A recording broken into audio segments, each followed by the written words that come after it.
Welcome! In this explainer, we're going to explore the very foundations of endocrinology. This is the fascinating study of the body's chemical messengers, which you likely know as hormones. You can think of this entire system as a sophisticated, long-range communication network. It's absolutely essential for regulating just about every critical process in the body, from our growth and metabolism all the way to how we respond to stress. All right, so here's our roadmap. We'll break this down into 4 key sections. First, we'll start with a big picture overview of the body's main control systems. Then, we'll get more specific and classify the 5 different types of chemical messengers. After that, we'll dive into the mechanisms of how hormones actually do their job, and we'll wrap up by categorizing hormones into their 3 major chemical families, which is all based on the molecular structure. So let's start with the fundamental partnership that governs how our body regulates itself, the neuroendocrine relationship. Now, this term describes the incredibly important integration of 2 major systems, the super-fast nervous system and the much slower, more long-term endocrine system.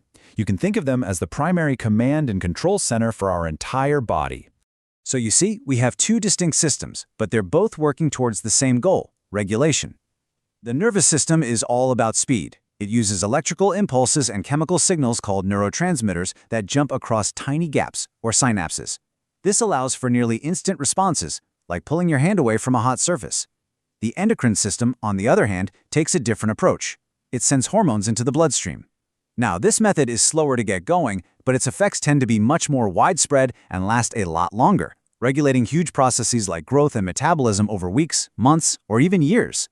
They have different methods, but they are beautifully coordinated. Now, communication between cells isn't a one-size-fits-all kind of deal. The body relies on a whole toolkit of different signaling molecules.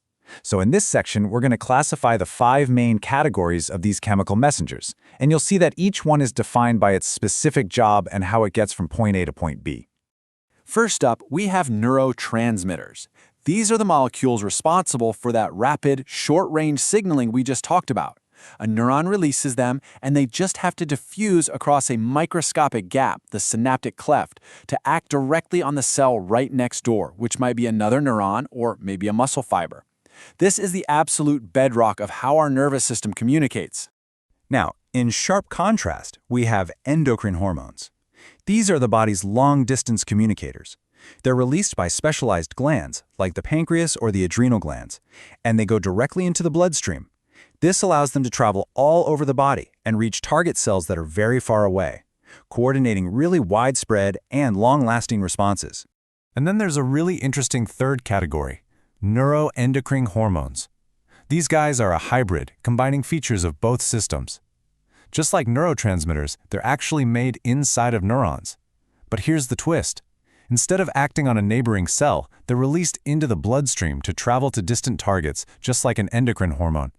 This makes them a direct functional bridge between the nervous and endocrine systems. You know, not all chemical signaling has to be a long-distance affair. Sometimes, the body just needs to send a message to its immediate neighbors. That's where paracrine signaling comes in. A cell releases a substance that only affects the cells right next to it. And then there's autocrine signaling, which is even more local. This is when a cell releases a messenger that actually binds to receptors on its own surface. It's a form of self-regulation. The key thing to remember for both of these is that the signal stays local, in the fluid between the cells, and it never enters the bloodstream. So where do cytokines fit into all this? Well, they're kind of the jacks of all trades of the messenger world. These peptides are incredibly versatile.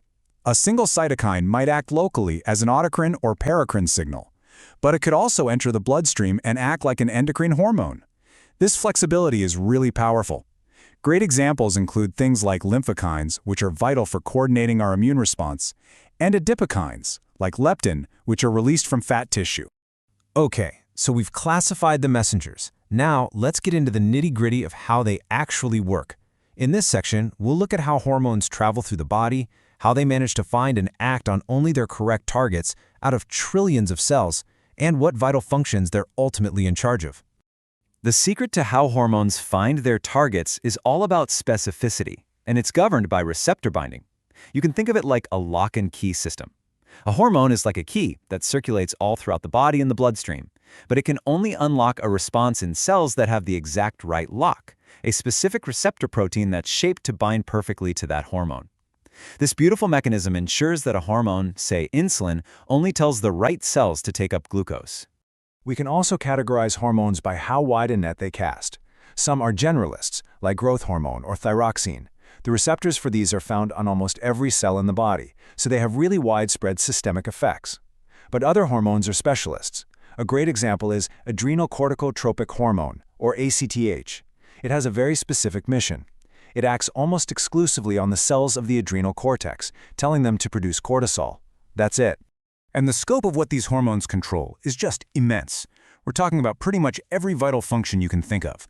For instance, without enough growth hormone, you get dwarfism.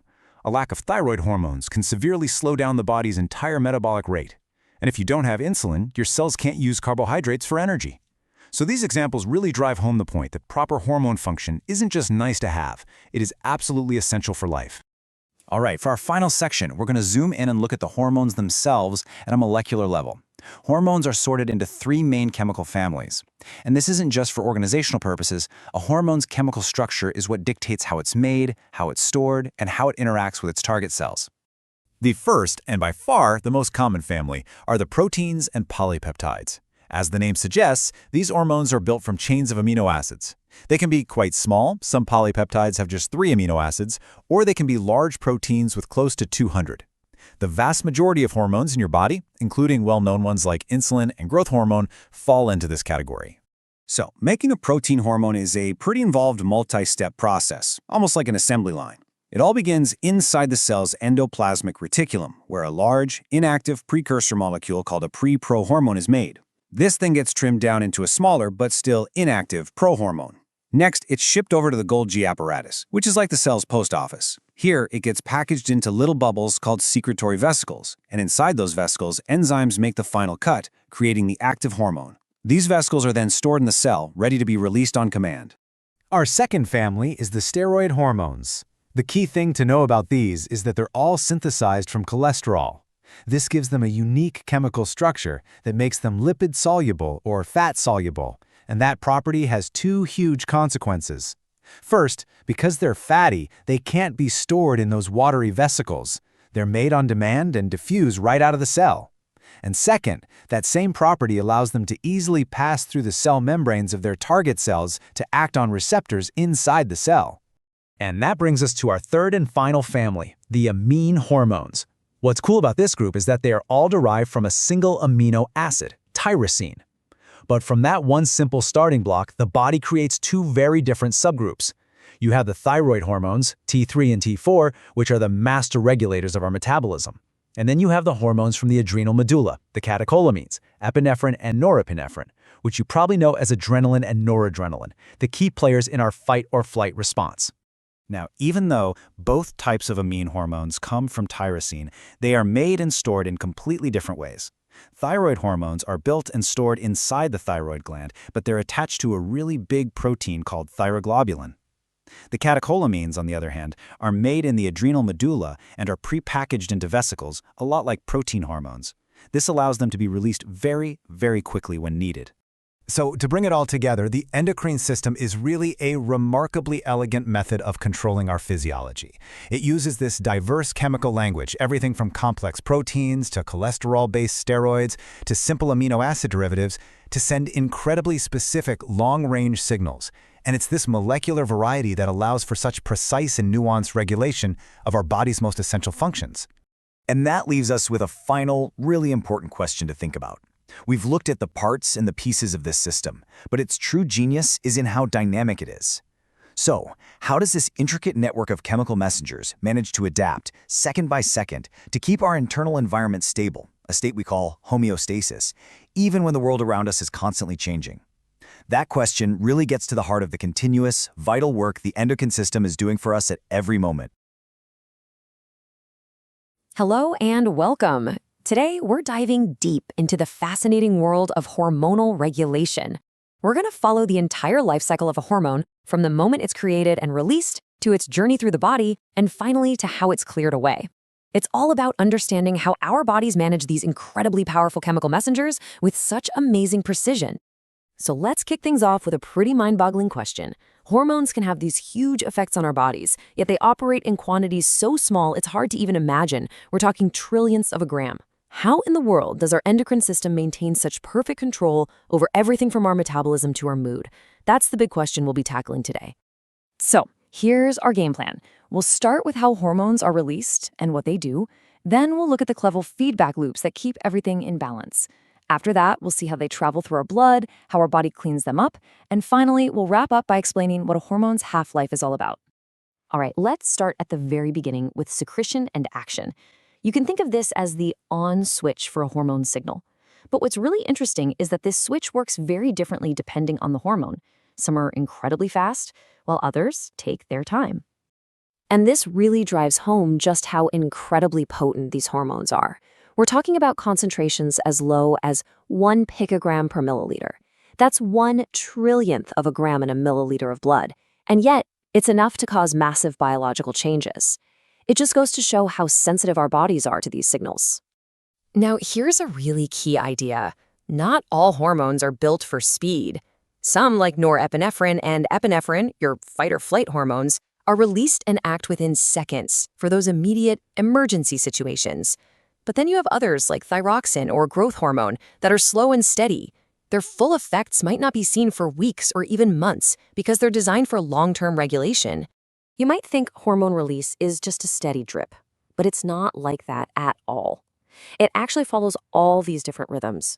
We have cycles based on the seasons, stages of our life like growth and aging, and of course our daily or circadian rhythms. A great example is growth hormone, which has a big spike in secretion right after you fall asleep. It's all beautifully timed by our nervous system. So once a hormone is out there in the bloodstream, how does the body make sure it doesn't just run wild? The levels have to be controlled very carefully. That brings us to our next topic, feedback control mechanisms, which are basically the body's volume control knob for hormones. Okay, so the main way our body keeps hormones in check is through something called negative feedback. The best analogy is the thermostat in your house. When the room gets warm enough, the thermostat tells the furnace to shut off.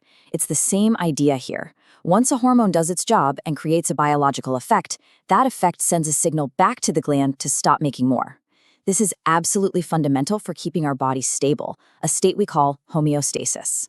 Let's walk through this loop. First, there's a stimulus. Say your blood sugar drops. This triggers a gland, in this case the pancreas, to secrete a hormone, glucagon. Glucagon then tells your liver to release more glucose into the blood. As your blood sugar rises back to normal, that effect, the higher blood sugar, signals the pancreas to stop releasing glucagon. The loop is closed and balance is restored. It's a really elegant system. Now, there are some rare, special cases where the body does the complete opposite.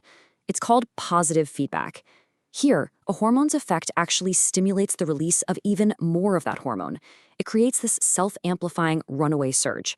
This isn't for maintaining stability. It's used to create a huge, rapid spike for a very specific final event. The classic example of this is the massive surge of luteinizing hormone, or LH, that triggers ovulation. As estrogen levels rise, they tell the pituitary gland to release more LH. But that LH then travels to the ovaries and tells them to make even more estrogen. You get this explosive cycle where more leads to more, until LH levels hit a peak, ovulation occurs, and then the system switches back to negative feedback. All right, so we've covered how hormones get released and how they're controlled, but how do they actually get where they're going? They need to travel from the gland where they're made to their target tissues, which could be on the other side of the body. That journey is what we're looking at next. Well, it really comes down to whether they like water or not. You have water-soluble hormones like peptides and catecholamines. They're happy to just dissolve directly in the blood plasma and travel freely. Then you have the lipid-soluble ones like steroids and thyroid hormones. Since blood is mostly water, they can't travel alone. They need to hitch a ride by binding to special transport proteins. And here's the crucial part. Only the tiny fraction of the hormone that is free or unbound is actually active. The rest is just a big reservoir waiting to be used. And thyroxine is a perfect example of this in action. Take a look at this. Over 99% of the thyroxine in your blood is bound to proteins, just sitting there in reserve, completely inactive. That means less than 1% of it is free and actually doing its job at any given moment. This protein binding is a super important strategy for controlling a hormone's availability. You know, the amount of a hormone in your blood at any given moment is a balancing act. It's the rate of secretion versus the rate of removal. So now we need to talk about that removal process, the off switch, or what scientists call metabolic clearance. And we can actually measure this cleanup process. It's called the metabolic clearance rate, or MCR. The technical definition is the volume of plasma, in milliliters, that gets completely scrubbed clean of a hormone every minute. It's basically a measure of how good and how fast the body is at getting rid of a particular hormone. So how do scientists figure this out? Well, it's pretty clever. They'll infuse a special labeled version of a hormone into the blood at a steady, constant rate. Eventually, the hormone's concentration in the blood will level off. At that point, the rate you're putting it in exactly equals the rate your body is clearing it out. By measuring that concentration, you can calculate the MCR. The body has a few different disposal routes. Hormones can be broken down by tissues, grabbed by their target cells, or filtered out by the liver into bile or by the kidneys into urine. And this has real-world consequences. For instance, if someone has liver disease, their body can't clear steroid hormones properly, causing them to build up to potentially toxic levels. Okay, for our last piece of the puzzle, let's talk about something that ties transport and clearance together, the hormone half-life. This is all about measuring how long a hormone signal actually sticks around in the body. Simply put, the half-life is how long it takes for your body to get rid of half of the hormone that's in your blood. If a hormone has a short half-life, its signal is very brief. If it has a long half-life, its effect is much more sustained. And this chart really shows you the connection I was talking about. Look at angiotensin II, a peptide hormone that travels freely. Its half-life is less than a minute. It's there and then it's gone. Now look at adrenal steroids, which are protein-bound. They last for an hour or two. And then you have thyroxine, which is highly protein-bound, and its half-life can be up to 6 days. That protein binding acts like a protective shield, hiding it from the body's cleanup crew. So when you put it all together, you see that hormonal regulation isn't just a simple on-off switch. It's this beautiful, dynamic dance between secretion, feedback, transport, and clearance. It's the perfect balance of all these factors that allows our bodies to maintain that crucial internal stability we call homeostasis. And all of this leads to one final, really important question to think about. In a system this perfectly balanced, what happens when just one piece gets broken? What happens when a disease or a new medication messes with the clearance pathway or a feedback signal? Understanding this whole life cycle isn't just an academic exercise, it's absolutely fundamental to medicine and to our health. Hello and welcome. Have you ever really stopped to think about how your body just knows what to do? How it knows when you're hungry or tired or stressed out? Well, the secret lies in these tiny chemical messengers we call hormones. Today, we're going to get right into the mechanisms of hormone action to see exactly how these signals talk to our cells and, in turn, run pretty much everything. So let's start with what seems like a paradox. How can just one single hormone molecule possibly set off a huge cell-wide response? It's like a single person whispering in a stadium and causing the entire crowd to roar.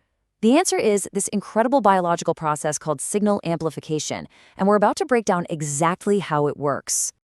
You know, for any hormone, its journey always starts with one single critical first step. It has to find and connect with its specific receptor on what we call a target cell. Think of it like a key finding its lock. This is the moment that gets the whole process started. And when we say a cell is listening for a signal, it is really listening.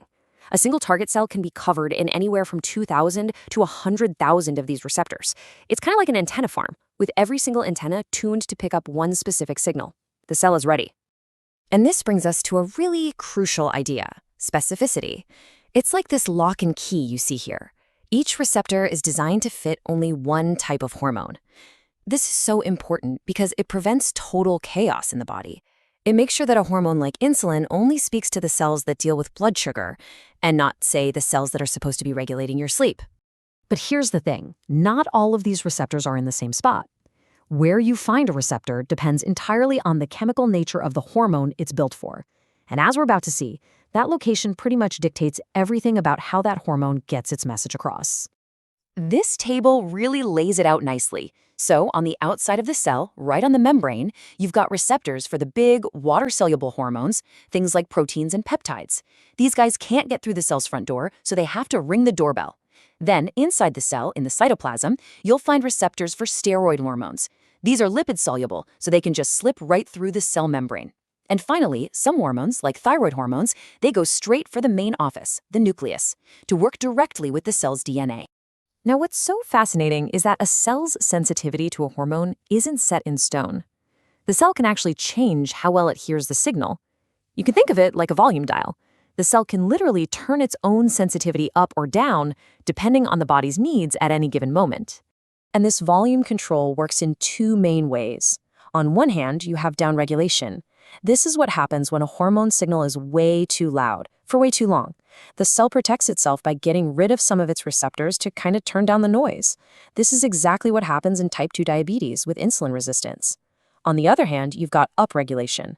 If the hormone signal is just a faint whisper, the cell can make more receptors to listen more intently and catch the message. So, how does a cell actually pull this off? Well, it has a whole toolkit. It can just switch off the receptors, or it can pull them inside the cell where they can't hear the signal. It can even destroy them completely. Or it can just put in an order to the cell's factory to stop producing new receptors for a while. It's a really active, dynamic system. Okay, so let's zoom in on those receptors that are on the cell surface, the ones ringing the doorbell. They generally fall into three major classes, and each one has its own unique way of getting the message from the outside to the inside. First up, we have ion channel linked receptors. These are the fast responders. Think of them as gates. When the right messenger, like a neurotransmitter, binds to them, the gate just snaps open or shut. This lets ions like sodium or calcium flood in or out, which creates a super fast change in the cell. It's perfect for things that need to happen in a split second, like a muscle contracting. Next, we have what are called G-protein coupled receptors, or GPCRs. And this is a massive family. We're talking over 1,000 different kinds. They're like versatile middlemen. Instead of opening a gate themselves, they receive the signal and then activate another molecule, a G protein, to carry that message deeper into the cell. This process is really elegant. The G protein starts off holding on to a molecule called GDP, which is kind of like a dead battery. When the hormone binds to the receptor helps the G protein swap that dead battery for a fully charged one called GTP. This powers up the G protein, causing a piece of it to break off and go activate other things in the cell. Once the job is done, it switches back to the dead battery, GDP, and the whole thing resets. It's a beautiful little on-off switch. And what's really clever is that these G protein middlemen can send one of two messages: go or stop. The stimulatory ones, called GS proteins, are like hitting the accelerator. They ramp up cellular activity. The inhibitory ones, or GI proteins, are like hitting the brakes. Having both gives the cell incredibly fine-tuned control over what it does. All right, our third type of surface receptor is the most direct of them all, enzyme-linked receptors. The best way to think about these is to imagine a doorbell that is physically connected to the light switch inside the room. When the hormone presses the button on the outside, the part of the receptor on the inside, which is an enzyme, gets switched on instantly. No middleman needed. A fantastic example of this is the receptor for leptin, the hormone that helps control our appetite. So when leptin binds, it wakes up an enzyme attached to the receptor called JAK2. Now, JAK2's job is to stick little chemical on switches, called phosphate groups, onto other proteins. In this case, it sticks them onto proteins called STATs. Once a STAT protein gets that on switch flipped, it travels straight to the nucleus to start turning on specific genes related to metabolism. And that JAK-STAT pathway is just one example. These enzyme-linked receptors are involved in all sorts of things. They can kick off pathways that tell a cell when to grow and divide, how to manage its energy, or even, in the case of a hormone called ANP, to produce signals that help our blood vessels relax. So we've spent a lot of time on the cell's surface. Let's now move our focus to what happens inside the cell. We're going to talk about intracellular receptors. These are the ones designed for those lipid-soluble hormones that can walk right through the front door. And the hormones that can pull off this inside job are probably ones you've heard of. We're talking about steroid hormones like cortisol and estrogen, the thyroid hormones that run our metabolism, and even things like vitamin A and vitamin D. Because they can get inside the cell, their whole mode of operation is fundamentally different. So, once inside, the hormone finds its receptor, and together, the two of them form a complex that heads straight for the DNA. They act like a key that turns on the ignition for a specific gene, firing up the production of brand new proteins. Now, this is a much slower process than flipping an ion channel. It can take hours, even days, to see the full effect. But because you're changing the very proteins a cell makes, the results are incredibly powerful and long-lasting.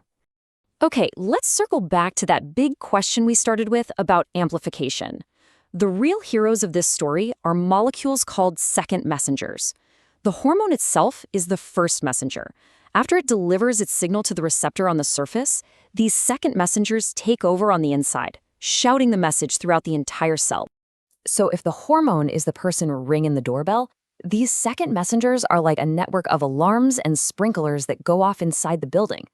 The most common ones you'll see are molecules like CAMP, calcium ions, and others listed here like IP3 and DAG. Each one kicks off its own specific chain reaction inside the cell. And the CAMP system is just the perfect textbook example of this amplification. Let's walk through it. 1. The hormone binds the receptor, which activates the G protein. 2. The G protein turns on an enzyme called adenylate cyclase. Think of this enzyme as a tiny factory. 3. This factory immediately starts churning out hundreds, maybe thousands of CAMP molecules. 4. Each one of those CMP molecules then activates another enzyme called pKa. And finally, 5. Each one of those pKa enzymes can then activate hundreds more proteins. You can see how the signal just explodes, it snowballs from one single hormone molecule to thousands of activated proteins. That is amplification. And so, that's how it all comes together. These incredibly intricate signaling pathways, from the specific receptors and G proteins all the way down to the second messengers, they all work in concert with stunning precision. They take what starts as a single hormone's whisper at the edge of a cell and transform it into a powerful, unmistakable shout that directs the whole complex symphony of life. Welcome! Today we're going to dive into the amazing world of hormone signaling. We'll explore exactly how these chemical messengers talk to our cells, and, just as importantly, how we can actually measure these vital signals in a clinical setting. So here's our game plan. We'll start with a quick introduction to get everyone on the same page. Then we'll get into the nitty-gritty of the two major ways hormones work, either from the cell surface or from inside the cell. After that, we'll look at the cool techniques used to measure them, and we'll wrap it all up with a quick summary. All right, let's kick things off with the fundamental principles of how hormones get their job done. Okay, so you can think of hormones as specific molecular signals floating around our bodies. But for these signals to mean anything, they have to be received and understood. This happens when they bind to very specific receptors on or even inside our cells. It's kind of like a lock and key. And the way this hormone receptor handshake happens is what dictates the cell's response. Everything from regulating metabolism to controlling how a cell grows and what it becomes. Now, let's explore the pathways that get started right at the cell's front door, the plasma membrane. In these situations, the hormone itself, which we can call the first messenger, never actually goes inside. Instead, it just knocks on the door, and that binding to a receptor on the surface kicks off a whole chain reaction inside the cell, carried out by what we call second messengers. So the first pathway we'll look at is the phospholipase C system, or PLC for short. This is a perfect example of a second messenger system. You've got the hormone, the first messenger, bringing the signal to the cell. And that then triggers the creation of these internal second messengers, which take the signal and run with it inside the cell. Let's break down how this PLC system actually works. First, a hormone docks onto a specific receptor called a GQ protein-coupled receptor. This wakes up the GQ protein, which is like a middleman connecting the receptor to an enzyme inside. Next, that activated GQ protein turns on phospholipase C. PLC's job is to cut a specific fat molecule in the cell membrane, called PIP2, into two smaller pieces. And these two pieces are our new second messengers. So PLC creates these two second messengers, IP3 and DAG, and they immediately go their separate ways. IP3 is water-soluble, so it floats off into the cell's cytoplasm, where it triggers the release of stored calcium. Meanwhile, DAG is a lipid, so it stays put in the cell membrane and activates an enzyme called protein kinase C. This split in the pathway is really clever because it lets one signal from a hormone lead to a complex, multi-part response inside the cell. And the combined effect of that calcium release from IP3 and the enzyme activation from DAG is huge. We're talking about major physiological responses, like making smooth muscles contract or even changing which genes are turned on or off. A lot of really important hormones, like angiotensin II and oxytocin, rely on this exact pathway to do their jobs. Okay, Next up is the calcium calmodulin system. This is another key second messenger pathway, but this time the calcium ion itself is the star of the show. It's the main second messenger that gets the whole signaling cascade going as soon as it enters the cell. So here's how the calcium calmodulin pathway unfolds. An initial signal causes calcium channels to open, and calcium ions flood into the cell. Waiting inside is a protein called calmodulin. When 4 calcium ions bind to a single calmodulin protein, it causes the calmodulin to change its shape, and boom, it's activated. This activated calmodulin then goes on to influence other enzymes, especially protein kinases, which then add phosphate groups to target proteins, bringing about the final cellular response. All right, let's switch gears. We're moving away from receptors on the cell surface and going inside the cell. We're now talking about intracellular receptor pathways. These are used by hormones that are lipid-soluble, meaning they can slip right through the cell membrane and interact with receptors deep within the cell. Now, even within this category, there's a key difference between how steroid and thyroid hormones work. Steroid hormones, like cortisol, usually find their receptors just floating around in the cytoplasm, but thyroid hormones, they're much more direct. They march right past the cytoplasm and bind to their receptors, which are already waiting for them inside the nucleus, often sitting right on the DNA. So first, let's zoom in on how steroid hormones get the job done. The whole process involves the hormone getting into the cell, pairing up with its receptor, and then that whole complex travels to the nucleus to directly mess with the cell's genetic programming. So here's the play-by-play. The steroid hormone easily crosses the cell membrane and finds its receptor in the cytoplasm. They bind, forming a hormone receptor complex. This complex then moves into the nucleus, where it acts like a master key. It binds to specific parts of the DNA, which basically tells the cell to start reading a particular gene. This leads to the creation of new messenger RNA, or mRNA, which then gets translated into brand new proteins out in the cytoplasm. And it's these new proteins that carry out the hormone's orders. Now, one of the most important things to remember about this whole mechanism is the timing. Because the cell has to build proteins from scratch, the effects don't happen instantly. It can take hours or even days to see a response. But the flip side is that these effects are often very durable and long-lasting because those new proteins stick around for a while. Okay, now let's look at thyroid hormones. They also control our genes, but they take a more direct route to the nucleus.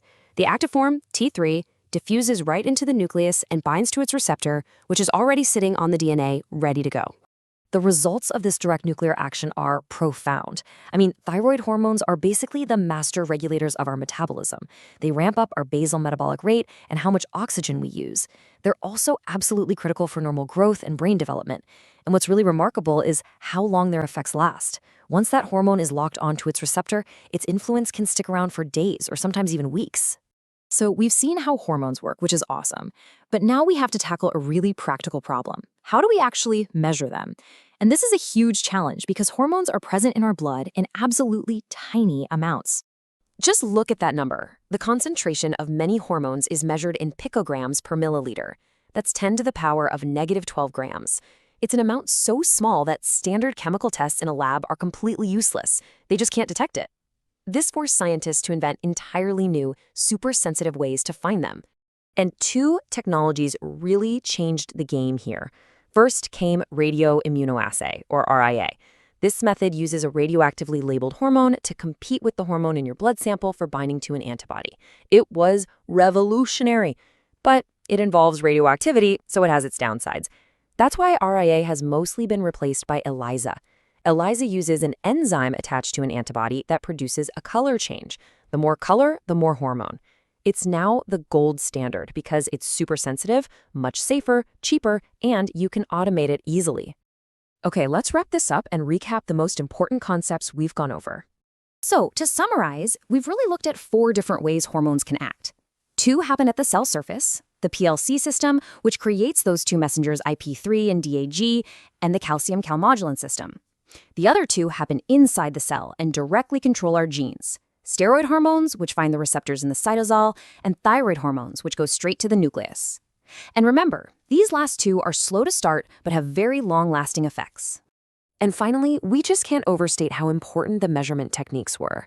Seriously, the development of RIA and then ELISA completely transformed endocrinology. It went from a field where scientists could mostly just describe what they saw to a precise, quantitative science. This is what allows for the accurate diagnostics and treatment monitoring we rely on today. And that brings us to the end. I'll leave you with a final question to think about.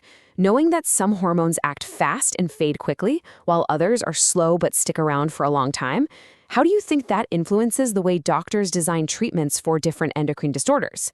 It's something really important to consider. Thank you for joining me.